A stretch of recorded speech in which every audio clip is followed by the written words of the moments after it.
Salone del Mobile and Stir present Design Voices, Think Next, produced by Dog Ear.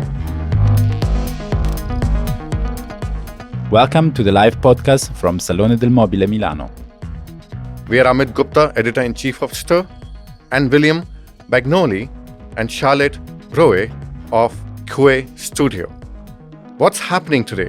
What are the ideas spreading in the fair? Follow us and let us meet the protagonist.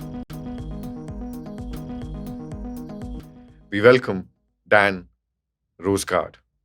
Hey, good to be here. It must be a gold mine for you, right? Like these minds and people. Exactly. That's insane. Yeah. If you just can imagine all the knowledge and intelligence sort of floating around And here, the amount of energy. Crazy. The amount you of can energy. feel it? Completely. Nice. There's so much energy which is just coming in. Nice. Yeah. Nice. And we're absorbing it like a sponge. Like a sponge. Yeah. Well, that's basically what a designer does as well, Yeah. right? Yeah. A quick introduction on Daan. He founded his studio in 2007. His mantra, which is so beautifully framed, called Schoonheid, a Dutch word with two meanings: beauty, as in creativity, and clean, as in clean air and clean energy. He works on a lot of experimental lighting-based installation. His most recent work was Spark at Bilbao, and that was beautiful work, Daan. Yeah, thank you. Yeah, I just came from there, like from the park in Bilbao. Yeah. So Daan, just straight to jump in, you've been here at Salone. Salone has opened doors after 3 years. What is the first thing which struck you the moment you entered the fairground? That we can wonder if we learned enough from the crisis. So don't get me wrong, I love Salone and I love the designers and engineers, and I think we should celebrate that. So that's for one. But it does seem we go back to the old mantra of doing it, thinking the future is about doing it 5% less worse, or be neutral. And imagine you and I are dating. We're not, but imagine you're dating with somebody and you're saying, okay, love of my life, this year we're going to do it 5% less worse.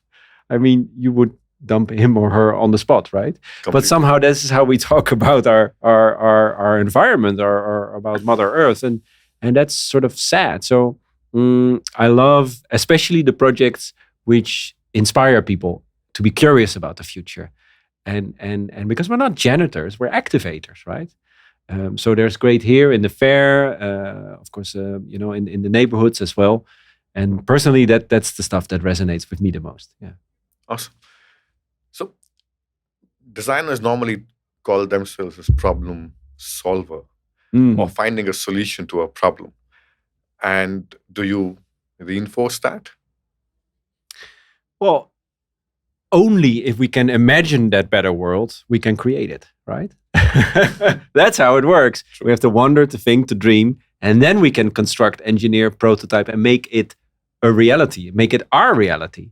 And so I think that's the role of the designer, he or she, to sort of take that moment to wonder and think, not just improving or 5% less worse, but something new, something different, and figure it out. And you make a prototype, you make a mistake, you learn from it, and then you present it. And it's so interesting because all the projects that I've been launching in the last, 14, 15 years, beginning people say, not possible, not allowed, right? Yeah. You must have that as well when you launch Stir. It's like, no, why are we going to do that, right? And then finally, when you launch it, even 2 days ago in Bilbao, when we launched Spark for the public, they said, that's a good idea. Why haven't you done it before? Or why is it not everywhere? And it's so funny because 2 years ago we had the conversation, no, it has to make noise and we want a little bit pollution. And so people have to get used to new ideas, and people don't like to change. So design can help to speed up that process. And I was thinking about it this morning, like when we talk about change and future, we talk about money, we talk about politics, we talk about technology, but we hardly use beauty as a strategy for change. And beauty is something amazing because you see something, you don't really know what it is, you don't really understand, but you want to be a part of it. You want to know what's going on. And so I think to truly create that sustainable future, we should introduce beauty more as a strategy to help people to accept change. And we're not doing that enough, but in the few moments here at the Salone that is happening, and I've seen it happening, That's really fascinating. Yeah, that really excites me. But beauty sometimes is very, very subjective. True. And most of the time, and I'm sure you must be facing that when a client will say, good idea, beautiful, but. Yep. Worst words ever. Yes, Exactly. but. You know, we designed a chair for that, right? Yep. So horrible 2 words. Yes, but it's too expensive, too cheap, too beautiful, too ugly. Cannot be done already. Done before. Like people are so creative in finding reasons to not change. That's actually quite impressive, to be honest. So we designed the yes but chair. It's the only chair we've ever designed and will design, for the record. I'm not into chairs, but little existing chair, Dutch design, voice recognition element underneath it. And so the moment you sit on that chair and you say those 2 horrible words, like really annoying words, you get a short but pretty intense little shock on your bottom. And it's in our studio, Mandarin, Dutch, and English. And everybody knows this story, and it's a true story. So it's also interesting how we can reprogram ourselves. Of course, we should be critical and have a debate. Don't get me wrong. But what if we move from the yes but to the what now or the what if? Yeah. And working with, of course, with the experts and the suppliers and the engineers and the scientists that come to our studio. I think that's a really important setting. It's not about being right. It's about what's next. Yeah. What pulled you in to create immersive light installation, and light became one of your very strong medium? Well, I think I create to not go crazy, right? No, but literally, like the world around you, it's very confusing. Like air pollution, rising sea level, COVID. It's just like I don't get it, and I feel so disconnected from it, and a little bit sad, right? And so maybe you create and you design for the we, because you think, okay, it's going to improve the world, but it's also very small. That I feel at least I'm sort of trying to contribute, trying to make a step forward. So literally, designing keeps me sane. So there, in every good project, there's a we and there's a me. I do it because I want to, right? That gives me the drive to make it happen and overcome the obstacles. But there's of course also a we that you think, hey, if we have organic fireworks, or if we have roads that charge at daytime and glow at night, or if we have smoke-free towers which give clean air to everyone, maybe that's good for the we. Yeah. And how has been the reaction? I mean, glow at night, your installation, which made people interact and think about the environment. What has been the outcome of those responses? Well, they want more, and that's good because we can do more, and I want to do more. So I love to sort of kick projects into the world and then see how people adopt them and make them grow or invest in them. I love to sort of kickstart my own project. So sometimes it's commissioned, mayor, minister, curator, museum. But 20-30% of the profit we make, we don't buy a car or a yacht. No, we kickstart our own projects. Because there is never a moment in history that somebody would have called me up and said, hey, can you design the largest smog vacuum cleaner for me? No, doesn't happen, right? Yeah. Doesn't happen. Also not to me. So you have to spend your own time, money, and energy. And once it's there, people come and see it. But I think what I love the most is that it changes perception. Yesterday, my studio sent to me that we are now in the final exam of art history in the Netherlands. So that's sort of like waterlicht, the blue light rising sea level. Sort of give 3 words that describe the meaning of the art. And they were actually right because I got to see the answers as well. So what I love about that is you pop up in the world of education and of inspiration. You're showing what is possible. 500 years ago, if we would have this interview, we would have thought the Earth was the center of the universe, right? True. Right. And so all the stars, all the galaxies, everything that we know would be turning around us, right?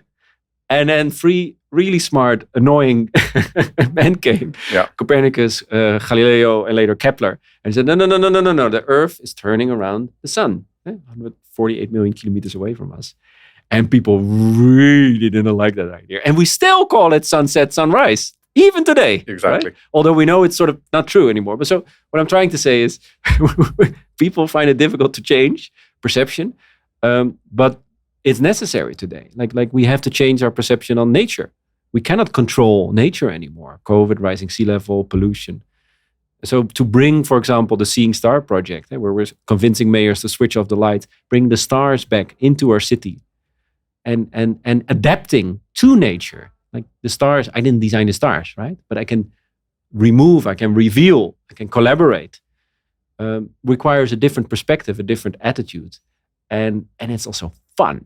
It's different, but it's fun. So I think that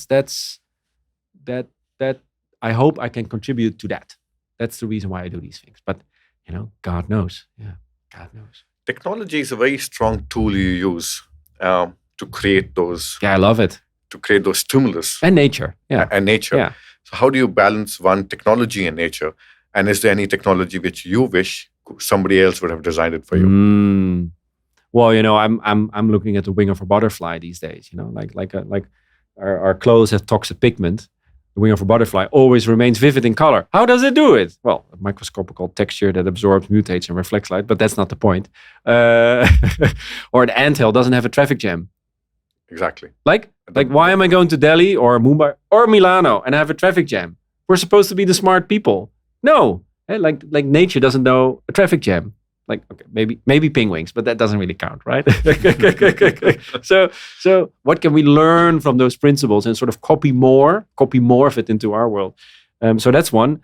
And I'm personally in Europe, this is a hard no topic. So maybe if we broadcast this in Europe, we should just censor it because you don't talk about it. Designing the weather, right? So in a way, climate change is bad design. It's sort of unconscious design. We have created it as human beings with our behavior, our emission, not Mother Earth. And so in a way, one could advocate of saying we should design or engineer a way out of it. And I think in 10, 15 years also, this change of perspective is that as we get to know nature more and learn our more humble role in that nature, one will start to design weather, rain, summer, climate, and very controversial for many, many, many, many good reasons. But I'm really interested in that, in creating these kind of atmospheres. Yeah. Wow. Are we going to see weather machine coming out of Daan's studio? Well, yeah, it will take another 50 years, and you really got to be careful about potential consequences of stuff like that. But yeah, it's somewhere in my head. So usually it comes out. Like that's like you're always a voluntary prisoner of your own idea. It needs to escape. It wants to break out, and then the moment it breaks out, it gets gravity. It becomes real. That's how the brain works. Yeah. So. Yeah, we humans need to really break out, and they really need to think how we can save us rather than saving planet. I strongly believe that Earth will heal without us. True. We need to worry about ourselves and try to figure out how we're going to break out. Yeah, and I mean, you live in Delhi, right? Yep. So yeah, you see the difference when people are there. I love India, for the record, so it's not Delhi, but like every big city struggles with that. When the impact we have, and for example during COVID, when we didn't do it, right? Yeah. And how it sort of immediately restores, and that's why I love the notion of beauty so much, because beauty is not per se certain type of luxury goods or cars, but it's more, why is beauty not clean air? And so why don't we have a right for clean air as human beings, right? And wait a minute. But if we have a right for clean air, we also have a role in clean air. That's how it works, right? You cannot just claim a right. You need, and so what if I would design for that world and not for the world of today? Yep. I think that sort of fascinates me. So what's next for Daan? Yeah, I don't know. I'm a little. How do you say? I'm a little worried or something. Like I've been projecting and bombarding and launching all these crazy, beautiful ideas into the world in the last 10, 14 years. I get a lot of compliments and awards, which is cool, but somehow it's not part of the DNA of how we design things or a city, or it's still special. I don't want to be special. I don't want to do this interview. I don't. Yeah, of course we have clean air towers, right? Of course we're seeing the stars. That's completely natural. I want to be normal, right? Or a new normal. So maybe it's more in my head of who should I be for myself and for others to make that more part of our today reality, instead of bombarding more crazy ideas. But it's very personal. It's a very personal question. True. What do you think I should do? Yeah. Well, I wish we could think next, all of us collectively, and build a community which is more collaborative. Yeah, exactly. So anything interesting which you saw so far and at the fairground, which just caught your fancy? Well, I mean, I love the Zona Tortona with like all the installations and things like that, and you really see designers working with a new sense of beauty, a new type of materials, and the notion of solar energy. That we're like, why are we doing this diesel stuff? So I love that things that we took for granted 10 years ago are shifting. And of course we're not doing this, or of course we're not doing that. So there's hope, right? I can see it in their eyes. And now it's just a question of doing it and making it part of our standard and our daily lives. Yeah. Oh. Yeah. A good idea inspires, but a great idea activates. And that's really fascinating to see some ideas. You see them here, and some people say, oh, it's copy. No. It's sort of copy morph. Eh? They take it and they multiply it and they improve it. And that's really interesting to see certain ideas popping up again and again and again, but slightly and surely, but improving. I love that the most. Yeah, and this is the place to have that overview. Yeah. Awesome. Thank you, Ren. Thank you for being with us. Yeah, I my hope pleasure. you enjoyed this conversation. And any last words for the harbinger of environment in the world? No, I said enough. Great. Let's start doing it.